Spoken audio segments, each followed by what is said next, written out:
we're going to be working on fold forming. So fold forming is a technique. I'm not sure if everybody knows of Charles Luton Brain, but he is kind of like the godfather of fold forming. And he has actually written a book on it called Fold Forming. And if you're interested in kind of looking at different ways of being able to create shapes with your pieces, then I would highly recommend that you look at getting this book, because it runs through step by step on how to create a lot of the shapes. And so you'll be able to create quite a variety of shapes that you can use either in their entirety, or you can incorporate into pieces that you're making. So we use a lot of copper. Like, he uses a lot of copper in this, and it's 0.5 mil copper that you use.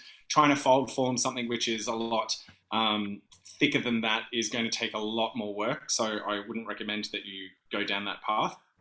You can also use aluminium, and you can buy some roof flashing aluminium by the roll, and it's really quite cheap. From a practice point of view, this might be your cheapest option, really. So if you go for this, then you can, easily cut off bits of it. It's really, really flexible and malleable, so you don't necessarily need to worry about annealing it as such. But I can run through that annealing process with you as well, so that you know how to anneal aluminium. And then I want to run through a few different things in regards to some of the shapes that you can create. And I have some pieces here that hopefully you can all see. I think the lighting is much better in this demonstration than it has been in past. So this is just simple line work, creating lines in your piece. So this can then be used as a component of the piece that you're creating. The back is also just as interesting as the front with these types of things. Then you also have being able to create some shapes by a simple concertina method. And I'm going to show you this one with a smaller piece as well, so you can see how to do that. You can get into creating some more complex shapes just by creating lines and then forming the material. So you can make yourself a little bowl. Lovely. And then there are more kind of complex shapes, but I don't want to go into more complex shapes today, because this is really like more of an introduction to the process of fold forming. And Charles can make some really interesting folded pieces, and that's something that he spent a long time in formulating. And these pieces are actually made by him, because he came out and did a workshop with Matt Dwyer and myself. And some people who may be watching may have attended that workshop. This is kind of like the most coveted shape that he has made, because it's on the front cover of his book. And a number of these pieces were made over the weekend that he was with us, or the couple of weeks that he was with us. This is the last surviving one in my possession, though. And just remind us of the author's name. Sorry? Just remind us of the author's name. So Charles Luton Brain. So him and Alan Revere set up the Gnoskin project. So everybody knows about that resource, online resource. It was him and Charles, so Charles and Alan Revere, who were the founding members of the Gnoskin project. I'm also going to run through today, so I'm going to do some simple folds, but I'm also going to run through what Charles calls air chasing. So essentially folding a piece of metal and then being able to chase into this metal. So any enamelists among us who may want to create, landscape pieces. I'm big on landscape pieces. Anybody who's seen these demonstrations knows that. So you can actually create, some really interesting shapes and forms out of this that you could potentially torch enamel or, kiln enamel from those. So we'll run through a few things like that as well. So that's that's a pretty cool technique to learn. And then this is just a different version of that, where you're creating a little bit of more of a dimension on your pieces as well. So I am going to remove the miniature poodle from my lap so I can do stuff. All right. Sorry, dude. You got to go somewhere else. All right. So as I was saying, the main material that you might want to practice with is 0.5 mil copper. But if you don't have 0.5 mil copper, as I was saying, you can get some, go to your local hardware, Bunnings or Mitre 10, and you can get some roof flashing. Unfortunately, in Australia, our roof flashing is aluminium. In the States, it is copper, and it's the perfect size because it comes in a roll, it's the right thickness, and you know, it's ideal. Whereas we mainly have aluminium, so it's good because it's anti-tarnish and all that kind of stuff. It's nice and thin, and as I was saying before, it's malleable, so you could get away with just working on this straight away without having to anneal it. But if you want to do any enameling or any patinas, then you will need to buy yourself some copper sheet, and as I said, 0.5. Don't go thicker than that because you'll probably hate the process, and it's not about hating the process, it's about learning the process. So stick with the finer material first and foremost. All right, so I have a small piece here which I'm going to concertina, which will show you this kind of so one of the key elements that Charles teaches is that most people look at metal as metal. So you think that it's going to be hard and that you can't move it and you can't form it without multiple anneals and stuff. And yes, that's true. It does work harden. But the other thing is also that you have to think of it more like a plastic than a metal. So just that thought process, it's in itself, you're working with the malleability of the metal rather than against it. So that's a kind of key change in your thought process. All right, so I'm going to get some of this stuff out of my way.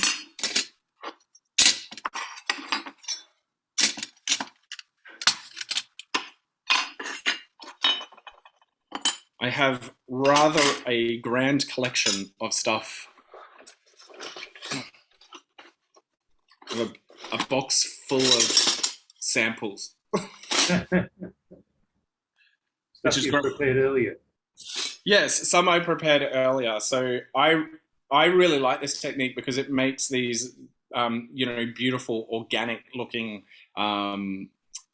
pieces, and depending on how you hit the metal depends on how the metal is going to form. So just from the same kind of piece, whether you hit it on the fold line or if you hit it on the open edge, you get two different looks from a piece just with the same simple technique, if that makes sense. So for instance, with this one, you can see the two different kinds of shapes in the one piece. This is hitting on the fold line here, so you get more of a curve in, and then you get like a concave kind of effect. And then this one here is hitting on the outside edge, so you get more of a convex, so it curls out and then it's all nice and open in here. This can work really well as a leaf shape, these outside ones. Likewise, these can work as leaf shapes as well, but they kind of give you more volume and more of a dimension, more third dimension, so it's not flat. And then you can kind of go crazy once you know more. All right. So first and foremost, I'm going to anneal this piece here. Now I have a big torch here, which is an enameling torch, but it doesn't matter. You can use any torch that you've got, just as long as you anneal it. The important part with this is that you let everything air cool. So if you've got a quench bowl next to you, you just want to get rid of that quench bowl, because the quench bowl, once you start getting into the folding of everything, If you quench your piece, the problem with that is going to that you're going to have water in those grooves, and then that water transfers to your tools, and you just end up ruining your tools because everything gets rusted. So when you go into a steel block or anything like that, that water is going to spit out no matter how long you hit it with the hairdryer. You'd probably have to hit it with a flame again to get rid of that water. So then you're going to end up having to let it air cool anyway. So a trick that I do, you know, if I'm soldering with anything in place like gems, or if I don't need to use my solder bowl, my quench bowl, I just remove the quench bowl entirely. So I don't go into that habit of putting things into the quench bowl, because then you crack a gem or you have to hit it with a torch again just to get this happening. So we want this really nicely annealed. So you want that dull red kind of color coming out. What I might do is I just change my other camera around so that hopefully we can face it down. You can see a little bit closer than that. All right, so.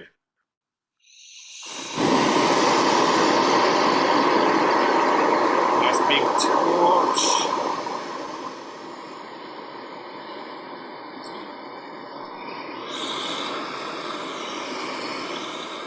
So because this is such a big torch, I'm just going to hold it back a little bit.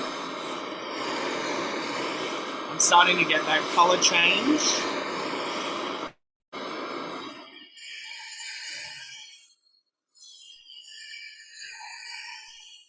I want to get to that dull red color.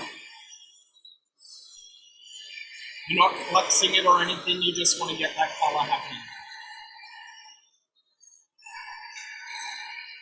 See if I can put this into shadow for you, maybe you can see it. So there's a red glow.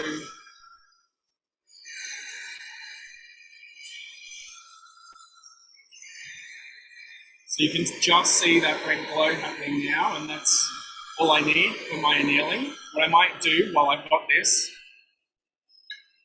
is anneal a few pieces so that this one can end up cooling off a little bit, and we can use that.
So if you go nice and steady and slowly with your torch,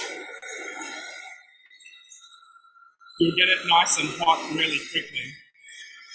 This one's heated up quite a lot because it had the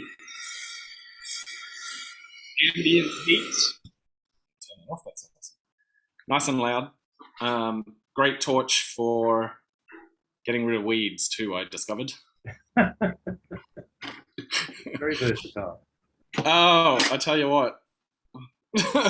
Weeds are the bane of my existence right now. So anything that can help me get rid of a weed is a friend of mine. All right, so as I said, these will be nice and warm. What you can do at this point in time, you could quench it, make sure it's nice and dry, and then you're ready to kind of work it. This might have just a little bit too much heat in it at the moment. So what I will do is run through some of the hammers that you may want to get in regards to forming. So this type of hammer here, these are quite good in regards to the size of the heads here. So They kind of represent or resemble, I suppose. Their shape is, slightly curved there, so you're actually going to be able to form the metal and push the metal where you want it to. And there's a smaller head and a larger head. So you've got to think of it like, the base of your thumb as opposed to, your finger pad there. These are really good in regards to being able to push a bulk amount of material. The main kind of hammer that you do use, though, is this style of hammer where you have a finer edge to it. That finer edge there is the one that's going to do a bulk of work in regards to these types of shapes, and even these types of shapes here. So this is all hammering the edge. So this kind of hammer will work. I think this is a 57-300. It's a German hammer. Really beautiful hammer to work with. If budget friendly is what you're after, you can actually, we did fold forming in a workshop up at Toowoomba, and not everybody could grab these hammers because, especially with COVID and shipping and all that kind of stuff, sometimes you can't get access to this, but you can use a chipping hammer, which is a brick or a tile chipper or a brick chipping hammer. The only problem is you need to do all the work on that edge to get that edge nice and smooth. But essentially, you're after a hammer that's going to give you a nice fine point. So some people use lighter, smaller hammers and just adjust them to make them work for them. The beauty of this hammer, if you can get a handle of it, and I got this one from AJS, so if you can get a handle of this hammer, it's well weighted, whereas these might be too heavy for you, and then you get a smaller hammer and it might be too light for you. If you get a lighter hammer, it just means that you need to do more work for it to work. If you get a heavy hammer, you've got to kind of adjust to working with a heavy hammer. Hope that makes sense. But these two are probably, the ones that you're going to use the most. I use this one the most out of both of these. And how many hammers do you reckon you have? In total, last count was something like 60 something hammers. If you ask my partner, too many. I've got too many. He's always like, where the hell did that come from? I'm like, I've always had it. It's like shoes. I know, right? I purposely don't buy shoes anymore. And then I've got a plastic mallet. So you could use a rawhide mallet. It doesn't matter. Something like this. But I find the plastic mallet can work quite well. In regards to that bowl shape before, I want to show you a process of, indenting wire. So binding wire, or thicker binding wire I'm talking about. So it's more of a concreting wire. You indent that once you've shaped that wire, you indent that into your annealed copper. And what that does is gives you that little groove for you to be able to bend your material into the shape that you want it to be. So to make that bowl shape. So I'll demonstrate that as well. So a plastic or rawhide mallet works really, really well for that. So they're kind of like the basic ones that you're going to be using most of the time. All right, so yay. So this is nicely annealed and will bend quite easily. So you can just see I can just bend that with my fingers quite easily. And all I'm doing is I'm going to get a rough concertina shape. I'm not going to go too crazy. But you see I've already bent that into a rough kind of concertina shape. I'll just fix that one up a little bit. So just on my steel block here, just going to give this a little bit of a tap down.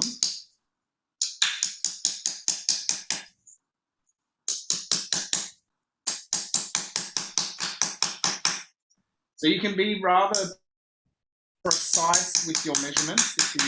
If you're just practicing, I suggest just, you can start to practice with your alignment and all that kind of stuff. But if you're not really kind of worried and you just want to practice the process, best way to practice is get in there and do it.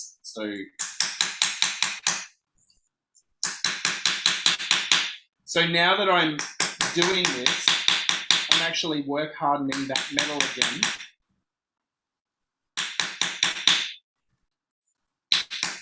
Which will mean that I won't be able to just open this up too easily. So I need to anneal that again, because now I've flattened it. I need to anneal that again, because if I went to try and open that up, it's going to be really difficult for me to do that. So just going to quickly anneal that, and that can just sit there, and I can show you some air chasing as a temporary measure.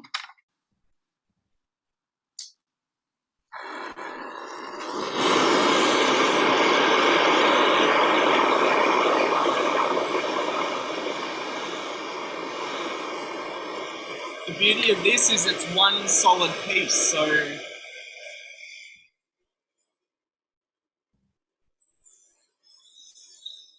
don't need to move the torch around too much. Probably only to see what temperature I've got.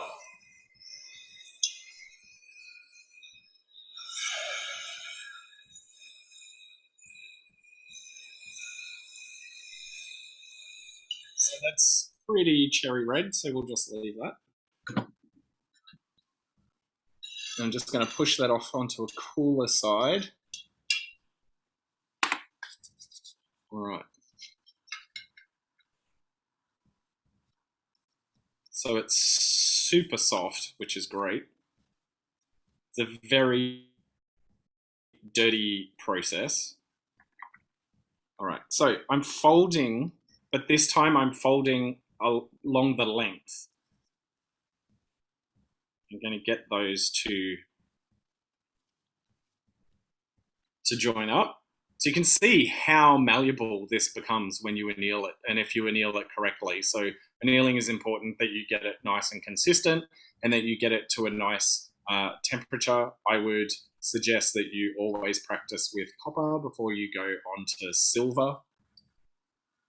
All right, so I'm going to use my vise, and let me adjust this camera again.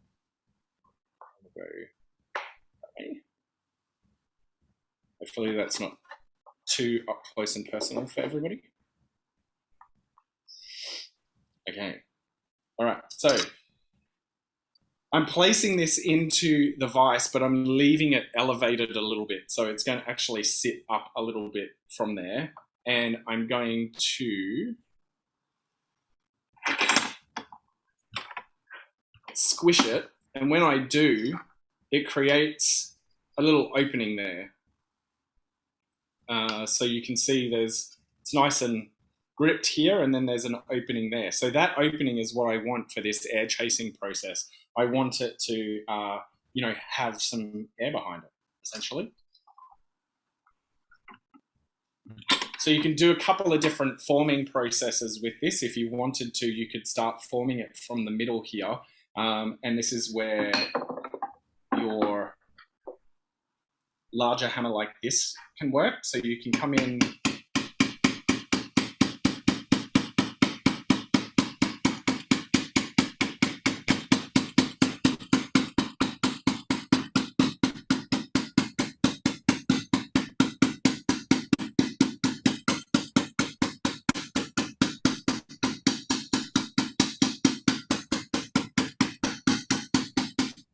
you can see that I'm starting to flatten this down a little bit, keeping these open at the moment because I might come in with some different pins and push this all around.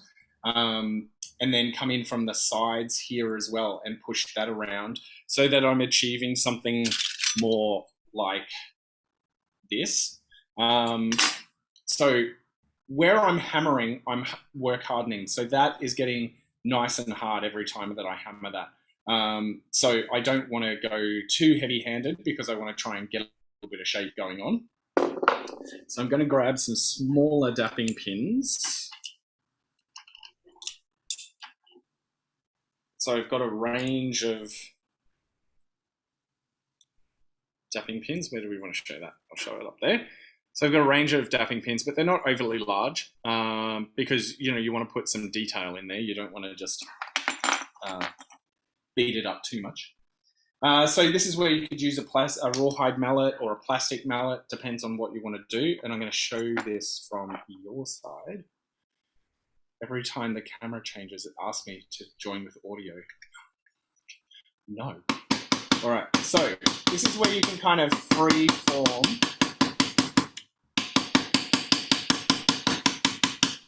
So you can see I'm starting to create some little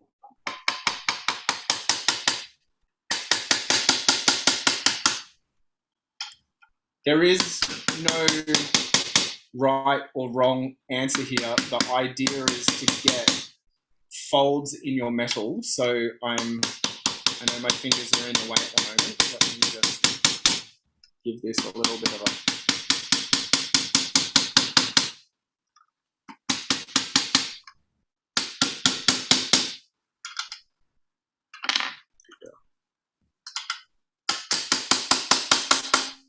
So I'm pushing, make sure that's nice and tight, pushing everything around.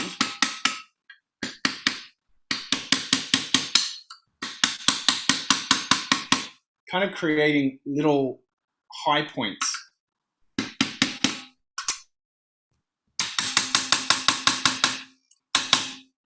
This is a great way of being able to get out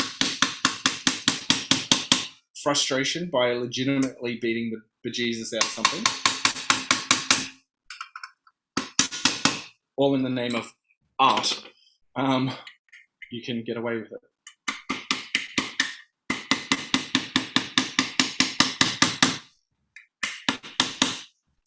I think I might want it slightly bigger.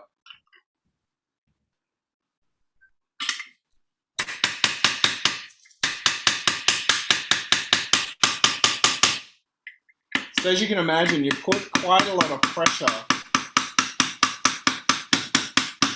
on your metal by work hardening it, pushing it around.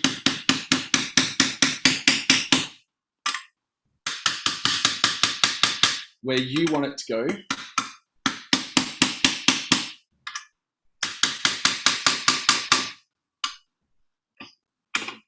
What you can't see right now is I have a behind the scenes dog staring at me. Staring me down.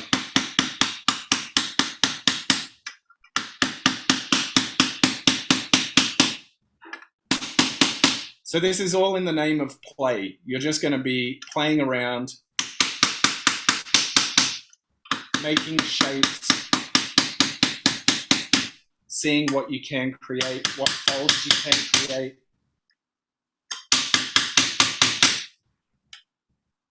And, you know, have fun with it. Leave some space. You don't have to beat everything. You want to create some space in places. Play around with the sizes of things so that you can see, you know, what you can get away with and how far you can get away with things. This is going to be a good lead on to chasing and repousse. If you ever want to get into doing chasing and repousse, this will help you understand the malleability of metal and how far you can push that metal.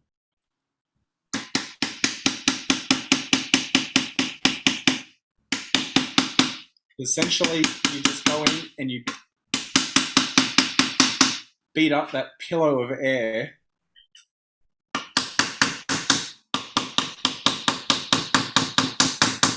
until you're happy with it. And you can see in certain areas, it really gives way, which is great.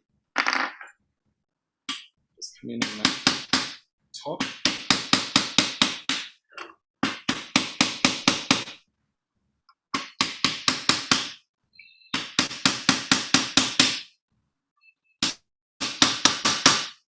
This is a good workout, Dan.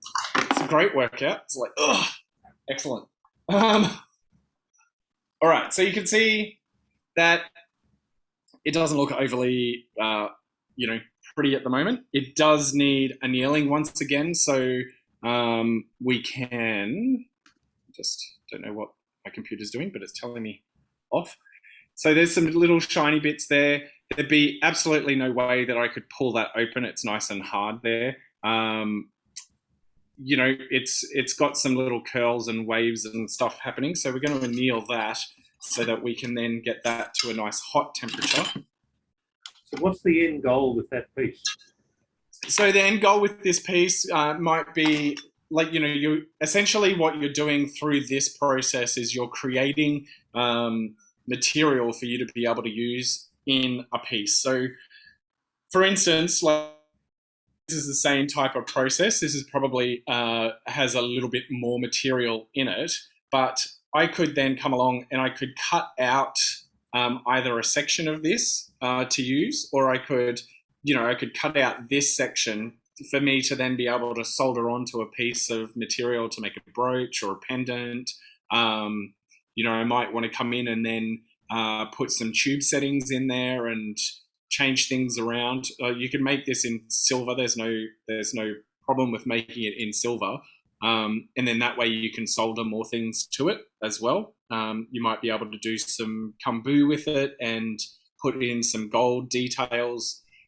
But this is essentially creating something that is three-dimensional rather than two-dimensional that you can then, add to a piece that you might be making. Some people have, literally kind of made something like this, drilled holes in it and then used it like a brooch, or put it onto something so that, they wear it as a brooch, or cut parts of it out and wear it as brooches or pendants. These kind of three-dimensional ones, they're probably, Yeah.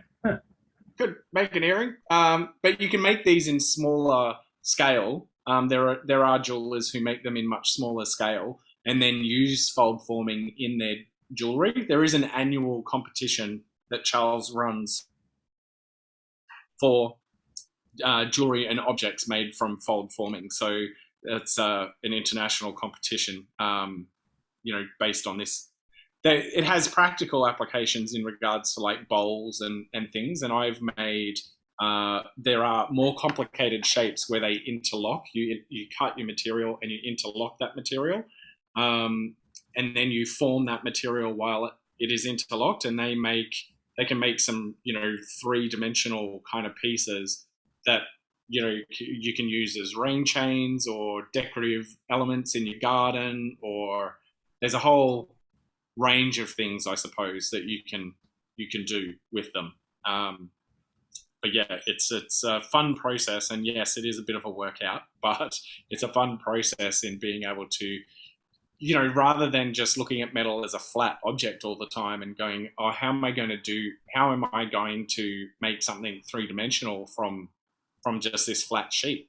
You can actually add quite a lot of interest to a piece, that most people don't even know how you've done it. So, it's just that little extra bit that you could do. Because every shape creates light and shade, doesn't it? Which creates interest. Well, yeah, and like you polishing something like this, you're only going to really polish the highlight. So you're not really going to get into the depths of this. So if you say this was silver and you you did like a reduction gilding where you're heating it up and quenching it and pickling it and doing that a number of times, then your silver goes white, and then you come in and you polish up this piece, the white is still going to stay in those recesses because the surface hasn't been hit. So you're going to get a nice contrast between a matte kind of finish and a nice high polish, which is then going to make your piece more interesting, not to mention that it's three-dimensional at the same time. So you get light and shade and, light, shade, color, movement, all that kind of stuff going on all at the one time, rather than just making a plain piece, really. All right, so I'll anneal this.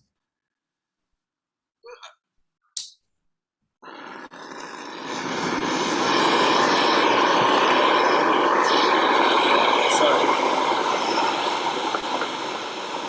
change this around. You can see.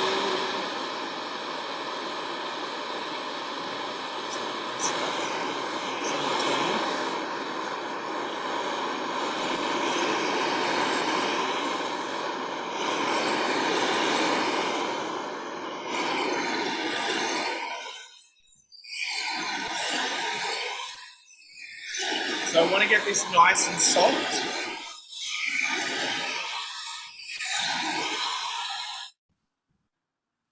If I get that nice and soft, it'll be much easier for me to open this up. If I don't do that, then I will find it very difficult to open up. So I'm going to fold this other piece that I've annealed already. Once again, folding it all the way over.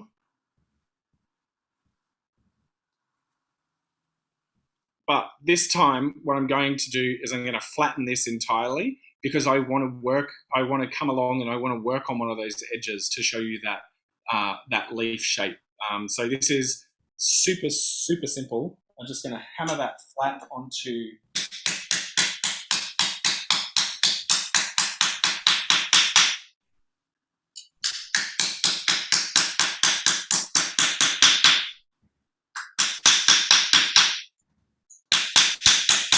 you can see how therapeutic this can be. Had a bad day at work, get into your studio and beat the hell out of something. All right, let's adjust this again because I may be able to show you on this flat surface here exactly what I am talking about. So what you can do with, once you've kind of like formed this, now this is work hardened, it'd have to be annealed again. So every stage that you're doing, you're annealing in between.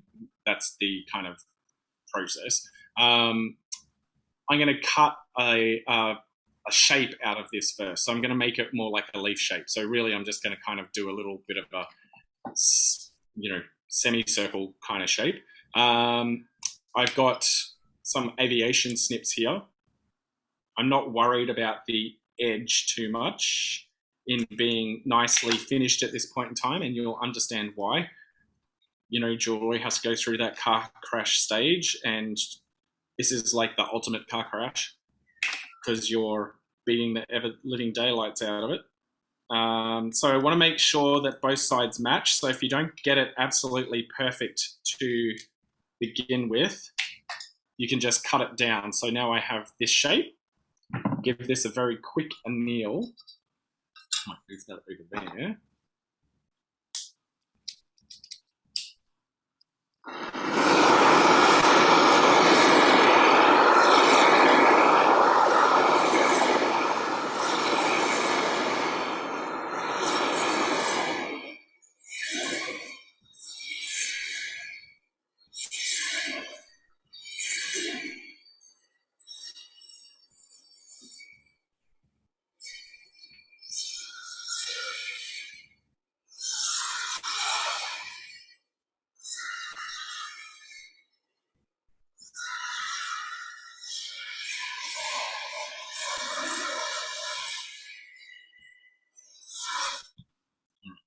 And I'll just take this opportunity to invite our viewers, if they've got any questions or comments, to please post them in the comments box. That would be great.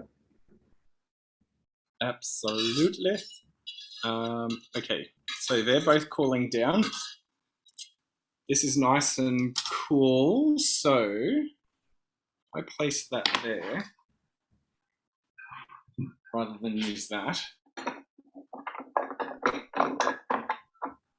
All right, so I'm going to be using this hammer here, and we could probably change over to vice cam.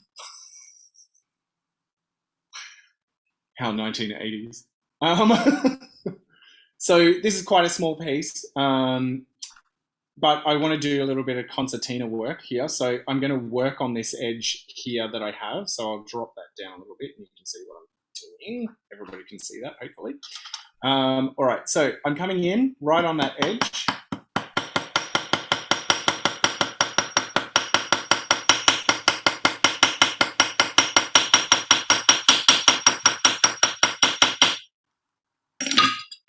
Put the torch down as it bounces off the table.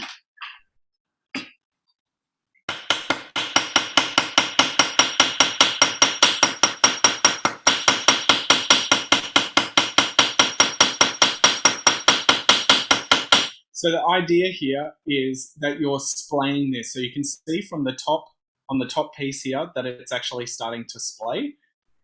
Let's see that. And you can see that you've got some little grooves happening. The bottom piece isn't doing that just as yet because I'm going to need to flip this over and work from the other side. So I'll do that now. You want to make sure that you keep your hands out of the way.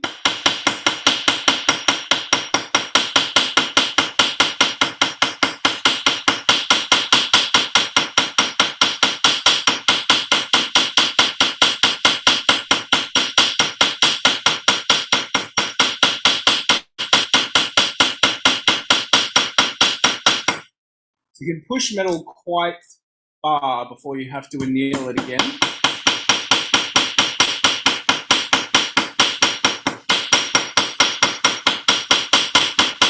Now, if you're in your studio and you have a hammering stump or you've got, a taller kind of scenario, you want to clearly be working more ergonomically than what I am right now. But because I want to be able to demonstrate for you with the cameras, I'm trying to, do that. Normally, I'm not leaning over and hammering. I'm actually, at a relative height where I can hammer, or I'm actually standing up a bit. And so then my arm is at the right kind of level for me to be able to hammer. So that's important. Excuse me, Dan. Elizabeth has asked, what's the pillow that you've got your block on there? Sorry, dog, desperate to get out. Clearly needs to pee.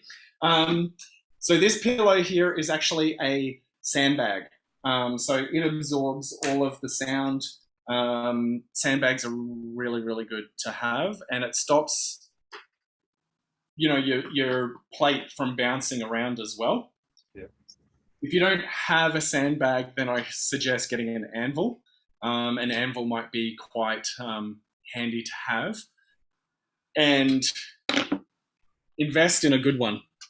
This one, which is quite heavy, that one there isn't overly fantastic because the metal is too soft. So the steel is too soft and it actually has little indents on it. So any indents that you have on your tools are going to transfer to the metal that you're working with because your metal is always going to be softer than the steel that you're working with. So yes, just invest in a good one, not a cheap one. All right, so I'm just going to do a little. As though it's made of leather. It is. So Rod Perry from Green Man Leather made this for me. He used to work at AJS a long time ago. And so he made this, he hand stitched it. It's nice, thick leather as well.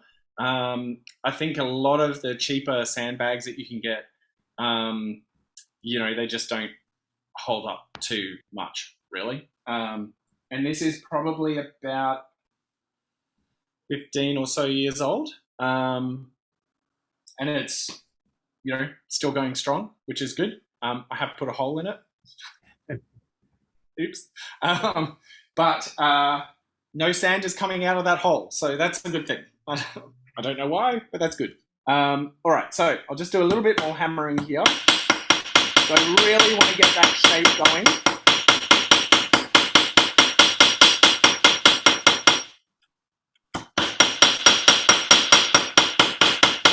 The thing with working metal is you're going to find that this is going to start resisting you. The moment it starts resisting you, it means that it's work hardened. It needs to be annealed. So you can hit it and you'll find that there'll be a lot of bounce in the piece through your hand. And you want to try and, you just know then you need to anneal it because it's not going to work for you. So that I would give a very quick anneal to so it can cool. It's a lot of here. I prepared something earlier moments. As we go along. So just give it a really quick anneal.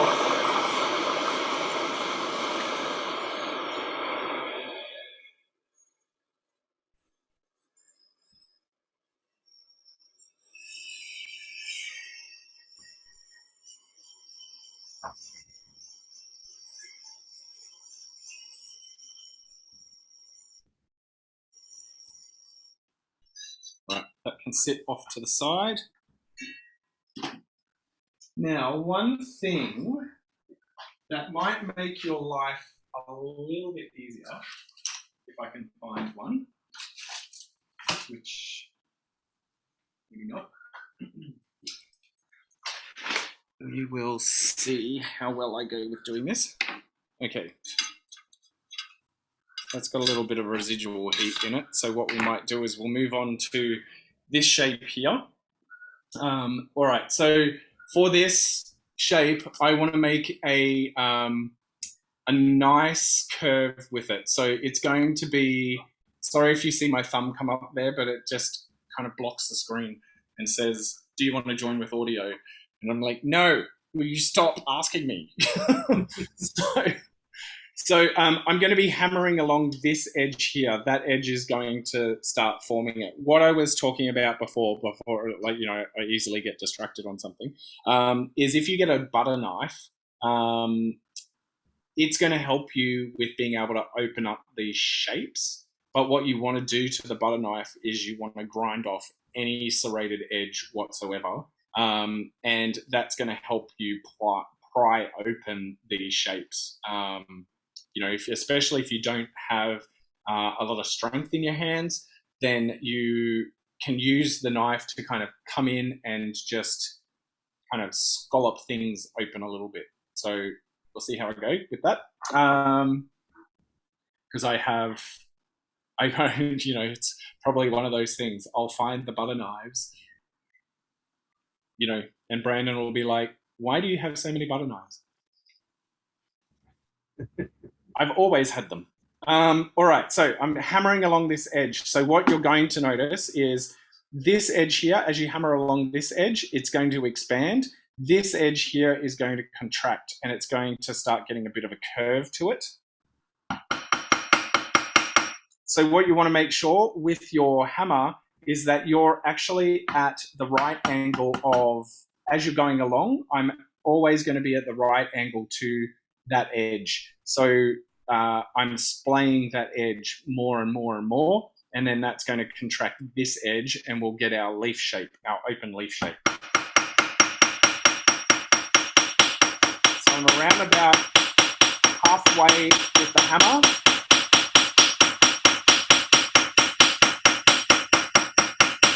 You can see already it's starting to curve.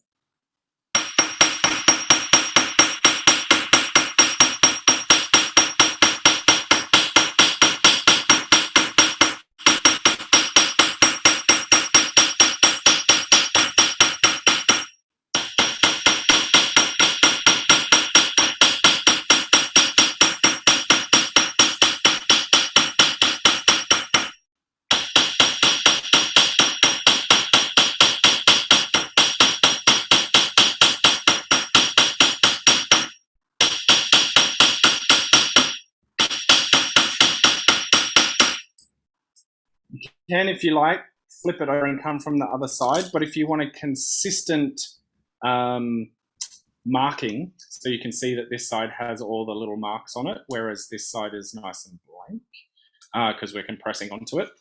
If you want a consistent marking, you need to continue along here.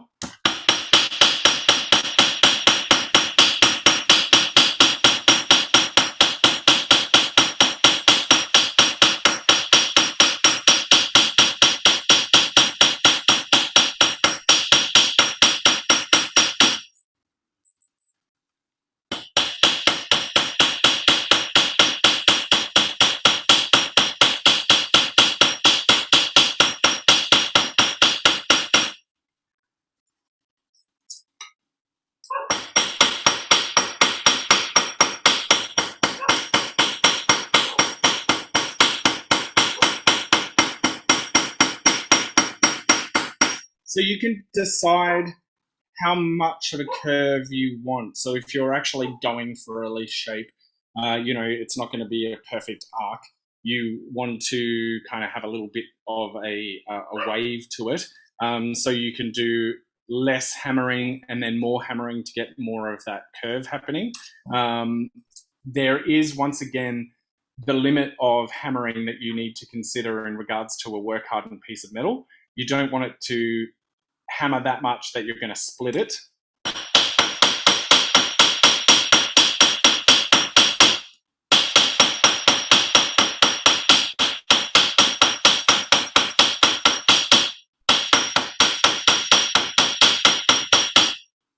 You can see I've got a nice little shape happening there, so I'm going to give that a quick anneal now. That. Move the camera around so you can see. Let's get that out of the way onto a cold piece of metal.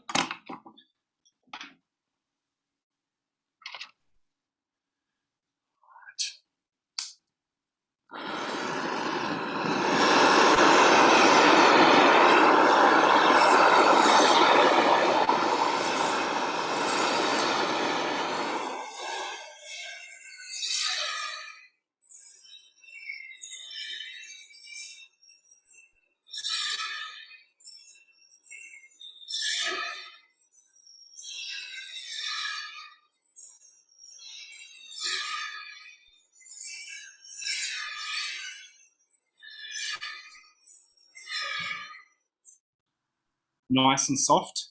The hotter the better in many ways, with copper, clearly. What you can do as well, if you want to speed up the process with this, is you can place this onto something like the Anvil, and it's going to act as a heat sink and take all the heat out of that.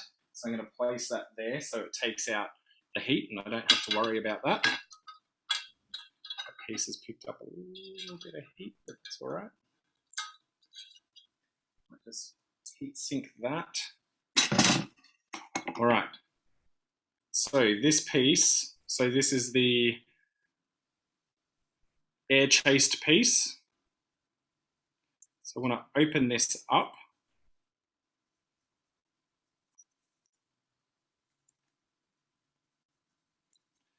And depending on how you want to use these pieces, if you want to leave a little bit of a lip on there, you could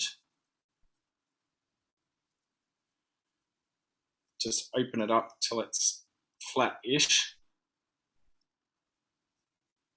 And then you have something which is very similar.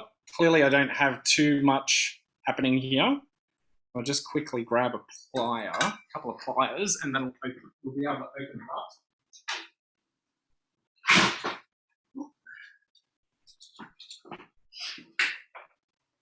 So if you open it up, in that process of opening it up, you're actually work hardening it again. So if you find that you can't really kind of get too much of a grip on it and it's starting to harden up again, you can use pliers to help with this process.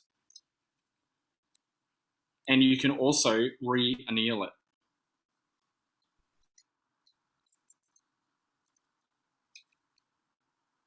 Depending on the look that you're after. Because this will just start to harden even more as I work it. Let's see if I can get it to open just a little bit more.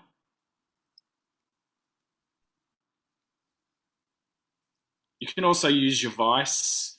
You might want to put it into your vise and get it gripped and then kind of pull it up. But my suggestion, to make it easier for you, if you don't have strength in your hand to be able to do this, is definitely anneal it and just take it nice and steady, little bit by little bit. Depending on what you're using it for, you'll come up with some new creative, inventive ways of being able to do things.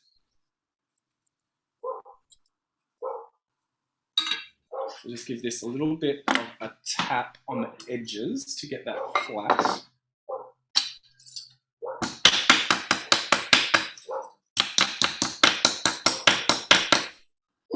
So I'm just hammering these edges flatter.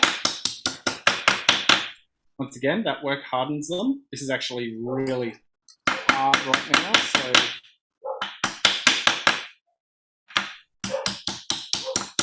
if I wanted to, could come in and just close off an end. There's nothing stopping you from coming and flattening this out a little bit. You know, especially if you're just using it as a component of a piece, then, you know, you can start to, you know, change the shape a little bit depending on what you're working with. But already we have something that has a little bit more interest to it. You can come in with some chasing tools as well if you wanted to. Let's have a look and see. If you wanted to give it a little bit of a sharper edge, there's a whole range of different things that you could use. Just got to find one with a sharp edge, and that would be handy. Aha! Here's one I made from a nail. All I've done is I've brought that nail into a point, and you could come onto one of these creases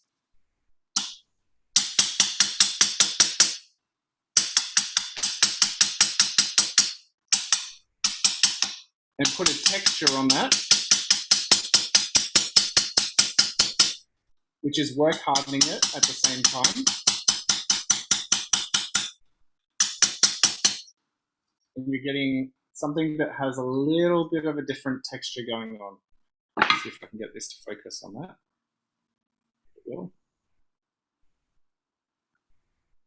But you can come in and play with that and give it more, you know, more information. Even the back is pretty cool.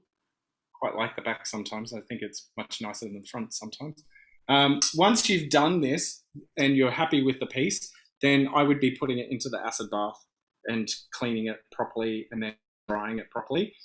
You know, once again, you don't want to be bringing it back to the steel. You want to make sure that you're at the point where you're like, okay, I'm done. I'm happy with that. All right, so the fold-formed one, the Concertina one. So I've annealed that. That's quite easy to open up. And then I'm just going to pull that open. If I want to, so I've got that kind of little concertina happening. So I've done this quite large, really, in comparison to this one here, where it's quite small. You know, they're quite tiny, whereas this one's quite large. If I wanted to, I could work harden this bit here. So I could close this back up. I could hammer this edge and form that edge. So this part was going that way, and then that would give us a little bit of a different shape. If you want to harden it, you just move it around.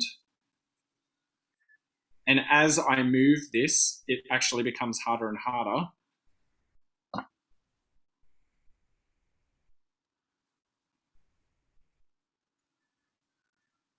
And who knows, that might inspire a shape that you might want to use in a piece of jewelry. So there's some simple concertina folds happening there. Let's see if our leaf shape is nice and full. Excellent. So I might use my pliers to come in, give us a little bit of a opening. Just got a couple of minutes left.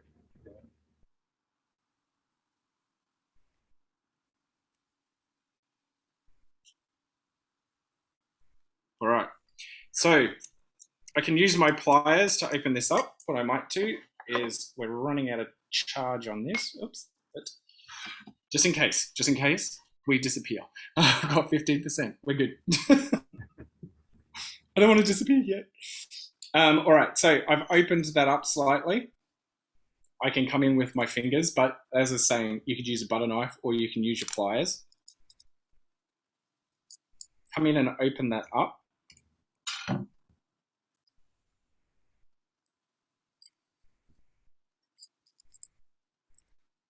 It's actually quite easy to open up.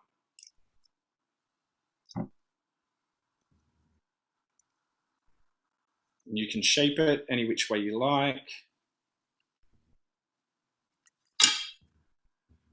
And voila, you have a leaf, which is something that you could probably, do in multiples. I've had students who have done it in smaller scale so they can make earrings out of it. This is quite a large piece. But, it's down to finessing, really. So I would suggest playing around with it. Now, just before we go, I want to just quickly show you aluminium, which is super easy to work with. So as I was saying, this is already, really quite flexible because it is thin, and I can actually compress this just using my fingers.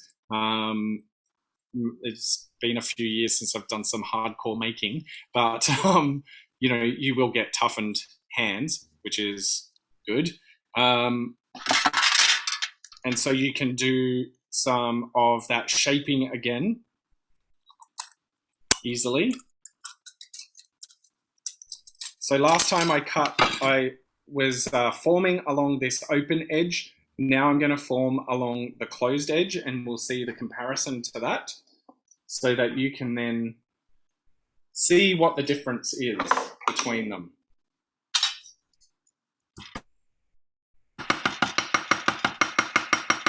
I go a little lighter with the aluminium.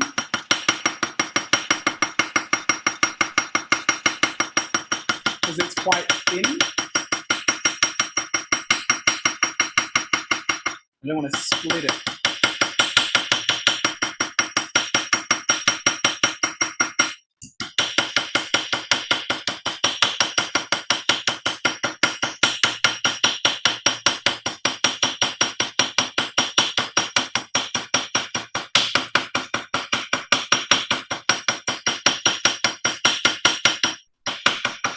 But this is a good way of being able to use a material that's not going to cost you a lot of money, but it's going to give you a really good library of shapes, and it'll make it much easier for you to work with. It's still quite flexible, so I could potentially come into that without, as long as I get an opening I can get into.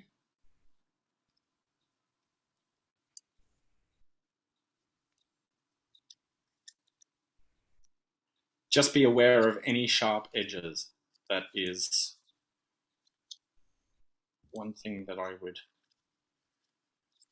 make you aware of, try and suggest. So then that has made the opposite. So it makes more like a cup style. And because it's really thin aluminium, I can actually manipulate quite a lot of this, and you can get quite a nice little curve out of that. So we've gone from this open shape like so to more of a cup shape. So this can work quite well on a larger scale as a cuff. Just be aware of very sharp edges. It could be a defensive cuff, I don't know. But yes, that's working with the aluminium. You can see how it's simple and easy and quick that was in comparison to working with the copper and multiple anneals. Yes, so you've got some air chasing there. You've got some folding, so concertina, and then you also have these two kind of leaf shapes. So that's a really good kind of introduction, really, into fold forming. But I would suggest that you look at Charles's book, which is Fold Forming, and that you might want to have a look at Betty Helen Longy and Cynthia Eade do creative metal forming, and that runs through some different techniques in regards to fold forming and forming metal onto stakes and different stakes. But if you're interested in fold forming, Charles is your dude for that. Excellent. Thank you so much, Dan. It just Awesome. goes to show you that you just have to get out there and play, and you just could be amazed with what you can come up with. You go, oh, I could use this for that. Yeah, yeah, and I hope that it, that this kind of opens up uh, the creative process for people. Getting in an experiment and then just beat the bejesus out of something that's legitimate. Indeed. So we've got some lovely comments from Jody, Robin, Elizabeth, Anna, Fiona. So thank you very much for those comments, and thanks for viewing. And Dan, we'll look forward to seeing you again real soon. Excellent. Thank you very much. I hope everybody enjoyed, and I'll see you soon. Thanks, Dan.